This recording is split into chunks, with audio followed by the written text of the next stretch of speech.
Morning to you. Just coming out, Mr. Rab, the Nigerian military is currently begging the Biafran youth to come and enroll in the military. A lot of people have been complaining and talking. What exactly is happening? Is this is just coming and the Biafrans are confused? No, there is an ulterior motive there. You don't force people into enrollment. They come, it comes out of their, choice. It's a choice of profession. It's a choice of, let me say, specialization. No, but they're putting it in a way that they want them to come and serve their father's land. Never. Igbo land could never ever be, seen as part of Nigeria. Nigeria could never ever be regarded as father. Good morning, good afternoon, and good evening, depending on your location or where you are watching me from. Happy New Day. Today is the 5th day in the month of August in the year of 2026. And today will be the last day we talk about Simon Ekpa again being in prison according to verifiable and reliable information before me in this very minute. Well, the short clip I just showed you, I will explain the reason why I brought this message to my platform. Maybe this is just look similar to what I'm about to tell you, but the reason of the video is for you to compare and contrast, and also for you to also help me to connect the dots. Well, there's a message, there's one American blogger I'm following here, and he posted something a couple of hours ago, which is 8 hours and 45 minutes. He said, and I quote, that I do not see the reason why the most populous black nation on earth cannot handle their youths or get them to join their military instead of them coming to join the American military. Don't forget, there have been an uprising call for Igbos and their youth to join Nigerian military. So as it stands now, they have number of Igbo youths who have transcended to White House and then begging Oga Donald J. Trump say may they initiate them into the military. So as it stands now, according to the information very close to me, been disclosed to me by a very close ally, that these Biafran youths are not there to beg for arms. They are only there to tell them we are ready to serve in your government. And Oga Donald J. Trump, according to the information, welcomed them in good faith. Well, let me allow you to hear also from this our brother Mazi Ralph, one of the Biafra street evangelists. He have a lot of informations regarding that and why why Igbo youths have refused to join the Nigerian military side. Instead, choose to join the foreigners. Well, what this message, and then we'll come back here to discuss more.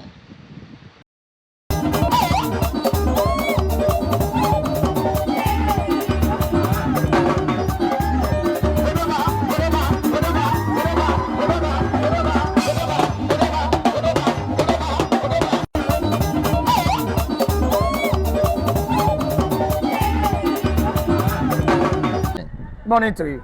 Just coming out, Mr. Rab, the Nigerian military is currently begging the Biafran youth to come and enroll in the military. A lot of people have been complaining and talking. What exactly is happening? Is this is just coming and the Biafrans are confused? No, there is an ulterior motive there. You don't force people into enrollment. They come, it comes out of their, choice. It's a choice of profession. It's a choice of, let me say, specialization. No, but they're putting it in a way that they want them to come and serve their father's land. Never. Igbo land could never ever be, seen as part of Nigeria. Nigeria could never ever be regarded as fatherland to any Igbo man. I use myself to insert example. Let alone the youths that the same Nigerian military has been, decimating, neutralizing for how many years now? Since inception of Mazop, Nigerian military has killed more than 30,000 Igbo youths. I'm following up. During our passenger regime, you want to tell me that those Biafran football club, teams that were unalived at axis of Ulterior during the Obasanjo regime, who ordered the shooting? Did the United Nations organization ever investigated that? They did not. They did not ever investigate it. And those Biafran youths, they went down today, unaccounted for. No reparation, no compensation. So what are we saying? You are telling me that they want to serve their fatherland. Whose fatherland is Nigeria? Igbo man land. Nigerian land doesn't belong to Igbo man.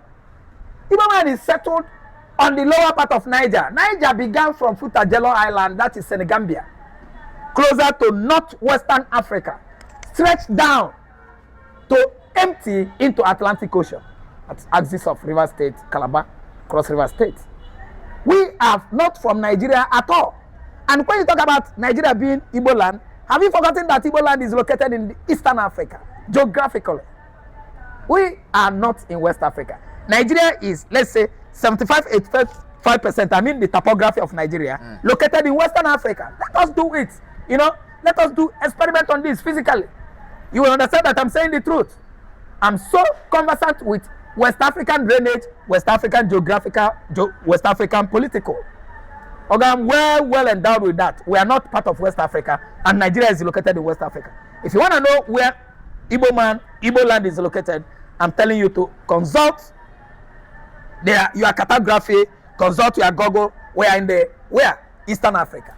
So, game over. You are just inviting youths, begging them to join in, you know, enroll them into Nigerian army. When Nigerian government began to beg for job, we'll understand that various, you know, things are involved. Number one is interior or ulterior anyway, ulterior motive, dangerous motive. They have plans as a way of crafting, you know, devising a way of eliminating the Igbo youths in their large numbers. If you are enlisted or enrolled into Nigerian army today, do you know where they are going to post you? After commissioning you as an officer cadet from NDA that passed out to NDA, direct to Sambisa Forest, Beni, Cheik, Brunu. You will go and serve there. And as you are serving there, they are bargaining for your life. I mean the Boko Haram insurgents that were reintegrated into Nigerian military. These are majorly enemies of the Igbos. So what are you saying? The Igbo youths, they are well endowed with intelligence and the knowledge. And which Igbo parents can do that? Allow his word and children enlisted into Nigerian army is an abomination to Igbo customs and tradition. What they actually did in 1967 is now hurting them. Is following Nigerian army. Nigerian military clique led by Gowon actually slaughtered Igbos up to 4 million from 1967 to 1970, supervised by the British government, Labour government, who supplied Nigerian military clique with dangerous arms, firearms, to make sure that they extinct the race called Igbo. Mr. Ralph, you just mentioned history. I would like you to take us back a little because my viewers will be curious to know when you talked about history now concerning this Gowon you mentioned, and for you to be reacting like this, that means history would have not favored Nigeria, the Biafrans concerning this military. Yeah, they're begging them to come now. Yeah. The history we have here. Listen, for begging Igbo youths to enroll into army is just like placating the Igbos, you know, on what happened in 1966, 67, 68, 69, 70. How did it start? Agu Ironsi was the military head of state from 1966. For 6 months, he was slaughtered. Why? The coup that Hassan Kassina, Chukuma Kadina Zogo, and the rest of the military zealous, you know, young officers in 1966 actually plotted. They accused the Igbos. I believe that recently you read the book wrote by Badamos Babangida and how he aired it on the media that it was a general coup by Nigerian tribes. That coup was sidelined. You know why they sidelined? I say use the word sidelined. The Igbos were sidelined. They accused the Igbos falsely that they are the leader of the coup by sparing Azikiwe, by sparing M.I. Okpara. Babangida has actually indicated that the people that went to East to execute the coup could not execute it successfully. They actually failed. And all those Igbo politicians outsmarted them. Most of them jettisoned into UK. M.I. Okpara? Yes. Nnamdi Azikiwe. Now, Yoruba extraction, you know, tribes said, no Igbo man was killed. They killed Akintola, they killed this. Ademorego, blah, blah, blah. Hausa man said, they killed Sultan of Sokoto, they killed Tafa Belawa. Why didn't they kill Igbo? That was how BBC aired the coup, that the coup was Igbo coup. From that announcement, Nigeria boiled against Igbo man. Various barracks across Nigeria, they killed Igbo officers. Military officers from Igbo extraction were what? Mutinized. That mutiny, if there's any word like that, only Igbo. The mutiny that went on across the military barracks in Nigeria went on against the Igbo military or soldier extractions. If you are from Igbo, colonel, whatever, they will kill you. Operation Pochepu was led by Obasanjo in the West. Operation Pochepu. You know what it means? It's an Igbo language. Total elimination. Pochepu, elimination. So that was how they killed the Igbo military officers. Only. So they went only after Igbo. After the Igbos. That's why they killed the number one person, the head of state then, Thomas Omonakwe Aguironsi. He was toppled under 6 months on his visit to Ibadan here. The then military governor of Southwest then was Fajui. Fajui was killed too. His host said it can never be right if you kill Thomas Omonakwa, the military head of state of this country, in my house, sparing me. Igbo man will never forgive me. Kill me. I swear this is the best Yoruba man I have ever read in history. The man laid down his life. What's his name? Fajui. Fajui was killed. You see it? Fajui was shot before they dragged Ironsi out. Tie him on this military truck. Dragging his body, live body. His head. Oh, Ironsi's skull burst on the road along Ibadan Express. Do you think that Igbo man, they started today? Fulani has sworn that Igbo man will not exist in this part of the world. But I'm telling you that we are waking up. With the help of social media, we are rising up. The only thing we could do right now, the whole tribes will join hands. Igbos, Yoruba, Hausa, Lantan, Kaje tribe, Jonkons, TV, Idoma, Igala, so on and so forth, and drag the Fulanis, expel them from Nigeria. They are evil. We are not going to be enlisted. We will not enroll into army. Anything army, Nigerian military is the enemy of Igbo nation. Igbo tribe, we hate them with passion. What happened in 1966, 67 to 1970 actually brewed that kind of hatred and abhorrence against Nigerian army in the heart of Igbo man. What would you say that is giving these Fulanis the upper hand against the real citizens of the country? Because yeah. They are found mostly, as the suggestion or let me say advice given to them by the British, that they should go and infiltrate or take over the entire military, police formation, soldier, customs, all the militaries, not paramilitary. Anything that has to do with military. Take over that department. Have the guns on your hands.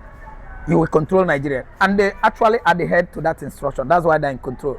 Is that where the born to rule? The born to rule mentality is from that axis. Because he that has gun has key to open any door. And do you know that gun is the key that do what?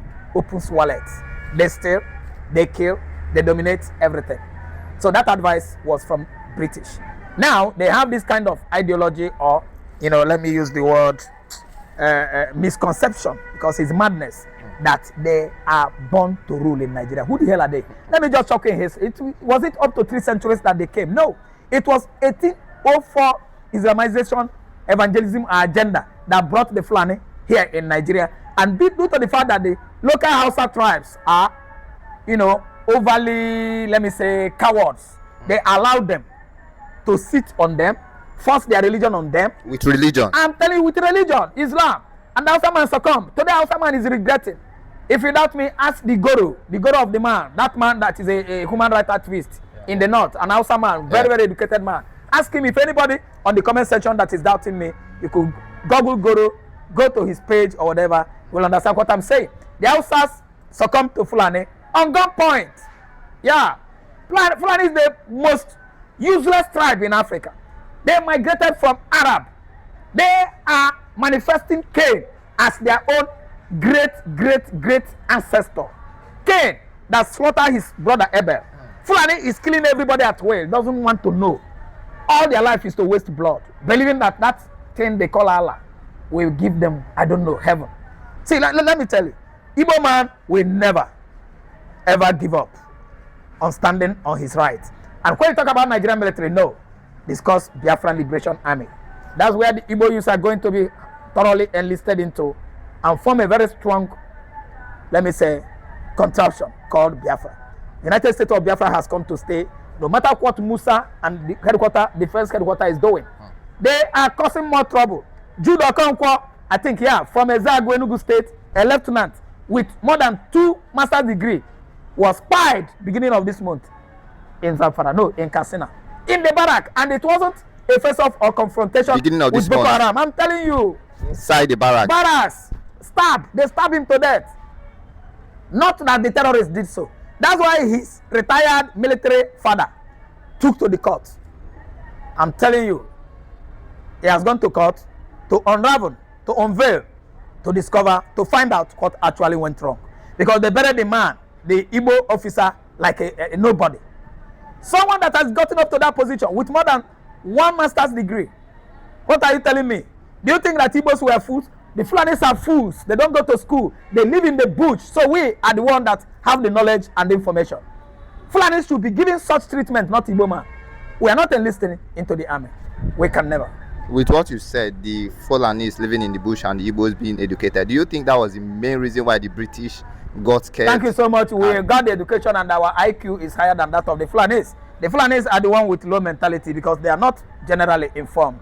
I don't know what they understand. They live a chaotic life due to the fact that they are overemphasized on, they lay most of the emphasis on Islamic ideology, which if you ask me is atheism. You don't live up to what is not so visible and practical. If you said you kill fellow man, you possess 72 virgin in heaven. I know heaven exists, but where is heaven? Have you been there? Has anybody gone there? Lived with 72 virgin, come back here with evidence? No. So that's why I call it atheism. These people are archaic people. Igbo man is informed. Science and technology we are well known for in Nigeria. When you talk about entrepreneurship, we build it with our money. We don't stay from the center. I mean federal. We are the real people. And again, when you talk about age, we senior every other tribe in Nigeria. Igbo is Igbo early people. Fulani just migrated from Middle East. We migrated before them. We settled before them here. Yeah. We settled BC and we stay here. We trace our history. So someone that wanders from place to place, displacing people, grabbing their land, training their animals, could never outsmart an Igbo man. So now, the British saw this as, a shortcomings in the Fulanis, and they say, okay, let us use them to hold Nigeria because we could manipulate them. And actually, they are manipulating Fulani after giving them arms and ammunition to at least infiltrate the military forces. Fulani, they are just like, we are born to rule because they are the one having guns.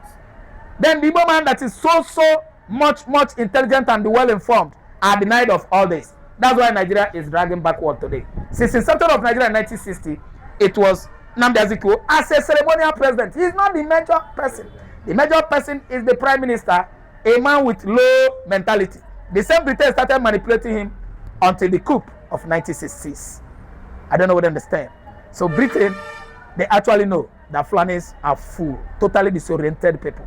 That's why they hand over power to them. To the Igbo man that is smart and intelligent, they actually work hard to bring Igbo man down. But we say no. Britain must go down. Islam as a religion must infiltrate Britain until Britain goes down. That's the point. So finally, Mr. Raf, what would you have to tell your fellow Biafrans that are going around lobbying, betraying Biafra currently? I don't want to use the word fellow Biafra because those lobbyists working against Mazen Nnamdi Kanu's release or Biafra emancipation, they are all, let me say, bastards. They are not the true blood of their Igbo father. Their ancestry is traced to Jacob. And when somebody, instead of working with the Jews, he turned his back on the Jews and began to work with the Arabs, that person is not truly a Jacobite or Jacob's blood. So they are not fellow Biafrans. They are ostracized Biafrans, ostracized Igbo people. Most of them are Ojuzokana and so on and so forth. Okay, I welcome you back again. Let's continue from where we stopped. Well, according to the information and the message you just finished to watch, you can as well agree with me that the Igbo youths are preparing ahead of time, because what is happening, there is a campaign going on in Nigeria now. APC are using one cap, one blue cap they are wearing, and that inscription of the cap, they write it in Arabic. What that signifies is Islam is coming to Nigeria, to every home in Nigeria. You understand? So that is exactly the reason why choosing that Muslim ticket. A lot of people will always bring this argument, most especially from that Yoruba side that always support evil. They will tell you after all, Tinubu is a pastor or deacon in the church. My brother, all these things are wash. All these things are wash. The only people who will bamboozle you, who will force you into their religion is not Christianity, but Islam. And that's exactly what they are doing. They have tried it in other countries and they succeeded. But this country, the reason why they never succeeded in Islamizing that country is because of we, the Biafrans, the Igbos, who stood our ground and said the fight that our ancestors fought to defend this land will never be in vain. We said no to Islamization and to federalization agenda that they are trying to force to the throat of every to every indigenous people of their lands. If you check very well, you will find out that the reason why you see the killings are unabated in this Tinubu's regime, and the killings, the mostly people that are being killed are the Christians. Between Benue, Plateau, Southern Kaduna, Taraba, all these Christian states, if you check very well, the number of people that are being killed, my brother, they are all Christian. 98% of people being killed in all these places I called are Christians. Because the agenda is in a top speed. If Tinubu could not achieve it, that means they have failed. And they will do everything to make sure that Tinubu succeed in his second term. And that is when you guys will see the killings. It is not, I'm not cursing that country, but I tell you the country is already cursed. If Tinubu goes back to 2027 to continue, one day you will see that is people going to behead each other, they chop their meat. Go and mark it. Tinubu want to immortalize himself as the Oloribruku of the Nigeria, because that is what I will call it, not a powerful, but as a Oloribruku, the highest Oloribruku they will have in Nigeria history, both in their politics and in their private space. So it is not a surprise to me that such a thing is happening, or such a man have come out to tell you that he must become the Adolf Hitler of 21st century, and he is doing everything humanly possible to make sure that he achieves that. Adolf Hitler, when he started, people were kind of joking, clapping for him. At a point, the whole people who raped him to achieve his aim of conquering the Holy Rope, he bye all of them. He bye all of them. So Tinubu is not exceptional. He is building now. People are clapping. You see somebody come on the national TV defending what that person know that it is lie.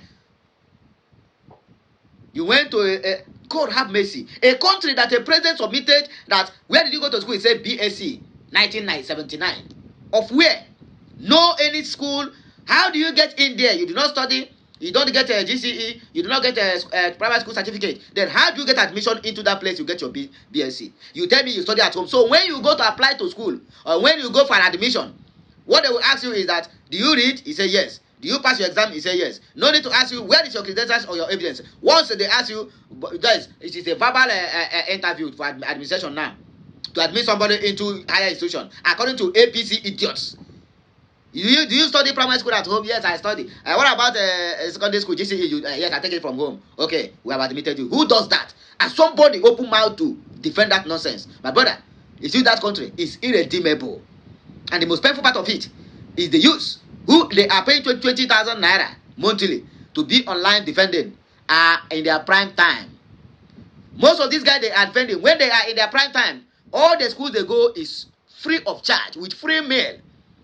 Any of them that the school see that this one now have, I mean, that the guy have brain, either into tech or whatever.